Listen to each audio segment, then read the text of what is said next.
Hey everybody, Peter Zeihan here coming to you from Chicago. I'm recording this on the 14th of November. You'll see it tomorrow on the 15th. The news today is that the APEC Forum, that's Asia Pacific Economic Cooperation, it's a forum that was set up decades ago to help with economic integration among the Asia Pacific region, is having their annual Heads of State Summit in San Francisco, and everyone will be there. But as important that is, and whatever, the real issue is that there's going to be a bilateral standalone meeting between China's chairman, Xi Jinping, and America's President, Joe Biden. Now, there are any number of reasons why it would be a good idea to have a summit right now. There's big issues going on in trade and security. There's the Ukraine war. There's Gaza. There's energy. There's green transition. It goes on and on and on and on and on. I'd be very surprised if they actually meaningfully discuss any of those issues because there's a much more base problem, and that is China. China's cult of personality that has gathered around Xi Jinping has now become so strict that information is not being exchanged in the country. And Xi has basically shot the messenger so many times that he has very little idea of what's going on in his own country or the wider world, whether that's power outages or remember that spy balloon. We now know that Xi wasn't even aware of it until after the entire issue was over. So we, the United States, has tried on multiple occasions to meet with some of the uppity-ups high up within the Chinese bureaucracy and state authority systems, and have discovered that really no one has reliable access to the chairman at all. So, for example, Secretary of State Blinken and Secretary of Defense Austin have both been to China to speak with their counterparts, only to discover that their foreign minister and their defense minister don't actually have access to the chairman. It hadn't for some time, and by the way, they both got fired shortly thereafter. So we're sending in the only gun that's bigger than SecDef and SecState, and that is the president himself. So Xi and Biden will be meeting the day you see this, the 15th, and I'm not expecting meaningful policy addressings. We're just trying to find out if the guy has lost his mind at this point. Once you turn 60, things start to go a little sideways, and Xi is now 70.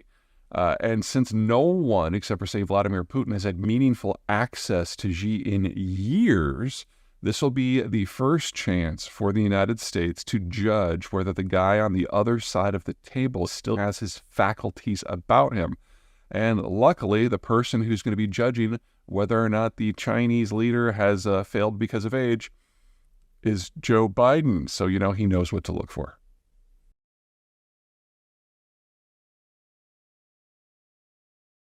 Hey everybody, Peter Zeihan here coming to you from above Denver, and today's topic is the Panama Canal and its impact on trade now that it's largely shut down, partially shut down. But before we get to the bad news, let's cover some good news. I do have good news from time to time. We have had another matching sponsor come in, adding another $10,000 to the match. So if you would like to donate to MedShare, which is a charity that provides medical assistance to communities who cannot look after themselves for reasons that are not their fault, specifically the Ukraine Fund, where the Russians have started bombing the power grid and attempt to kill as many civilians over the winter as possible, now's the time, because the first $90,000 that is donated to the link and the QR code that we're attaching to this and all of our videos for the foreseeable future are going to be doubled for the month of November. So up to $90,000, basically you're doubling your money. That's a better financial proposition than Bitcoin, in my opinion, but bygones. Anyway, now is the time, so please be generous. We're doing everything we can. The money is rolling in. It's looking very positive, but every little bit helps. Okay, with that behind us now, let's talk about Panama. It hasn't rained really in Panama in several months. They are in the middle of the most intense El Nino on record, and unlike most canals that, go up and over and therefore have on continental lands and so have lots and lots of water to draw from, Panama is going from ocean to ocean, sea level to sea level, and it has to go up a few hundred feet, and which means that aside from the first and the last lock, which touch the ocean, everything else is water that comes from the sky. And it is an isthmus, and so there's not a very large water catchment issue. And that catchment issue also has to supply all of the water for the city of Panama, which is about home to 3/4 of the population of the country. So you get a prolonged drought event like they're in the middle of, and things are bad. If anything, it's worse than it sounds, because we're supposed to be in the middle of the wet season right now. The dry season starts in about 6 to 8 weeks. And so they know that this is going to get worse before it gets better. And they're probably going to have to wait till the next wet season, which isn't going to start until the beginning of next summer. In the meantime, the number of ships transiting the canal has already dropped by over a quarter. And of the ones that are still going through, they've had to reduce their draft by about a quarter, which means that the amount of weight that they can carry is reduced by about 40%. So the bigger ships aren't going in at all. The smaller ships are carrying less. And it adds up to very, very roughly-ish a 50% reduction in the throughput capacity of the canal. Now, for the United States, this is kind of a big deal. This is the piece of international infrastructure that we use by far the most, even more than that big bridge over the Great Lakes going to Canada. About 6% of global trade transits the canal. Most of that trade is from the United States, very heavy in the commodities space, energy and especially foodstuffs, going from the Mississippi and the East Coast into Panama and then across the Pacific. The alternate route is a few thousand miles longer. It crosses the Atlantic into the Mediterranean through Suez, around India, and then up to East Asia. Much more expensive route, takes a couple weeks extra. It's not the best solution, even once you consider the extra cost. Keep in mind that really all it takes is one Filipino crew on a container ship throwing a party at the wrong time in the middle of the canal, and the ship can get stuck. And then that shuts down too. There's not a lot that anyone can do here. Building up the alternative infrastructure to ensure a backup water supply would require a few $billion and several years, and you would still have to wait for it to rain to fill up those reserve reservoirs. So really all we can do here is wait. About the only thing that I could suggest, and this is something that I think it's high time we do anyway, is for the United States to massively expand its production footprint in the processing of the raw commodities that it exports. Not only would you then have a much denser value ratio to weight and bulk for the things that you export, but there'd be a lot more economic activity generated within the continental United States. Hey everybody, Peter Zeihan here coming to you from Seattle. It is late October, and this is one of those that can store, so you probably won't see it till November, but whatever. The topic I want to discuss today is strikes in Hollywood, of all places. We've got two separate strikes going on, one of which has at least temporarily been resolved. One involving the writers, which for the moment is behind us, they've settled, and one involving the actors. And the issue is honestly one of technology. With the advent of a sufficient processing power to allow streaming services over internet connections, we now have a number of major providers such as Hulu or Apple or Amazon or Netflix that are not just providing legacy shows, but new shows, and transmitting them to their end users and consumers through a completely different network that doesn't use the normal TV radio approach, VHF, things like that.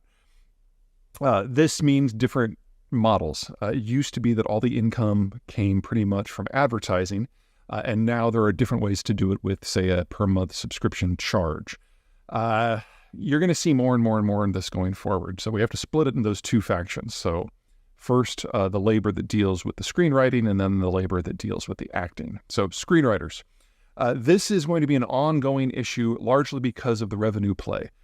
When screenwriters used to produce things, whether it was for television or movies before, they'd work directly with the movie house, which would generate their income from either advertising or ticket sales. Now that you've got streaming, the question is what constitutes readership or viewership, because it's not the same model. And is it something that's a once and done? Is it something that gives them income over time? Because unless you're an A-lister where you can demand whatever terms you want, everyone else has to kind of suffer through. And for the writing, the rise of AI is providing more and more support for people who are particularly creative and leaving everyone else by the curb. But as problematic as that is from the point of view of the writers, it's a disaster for the actors.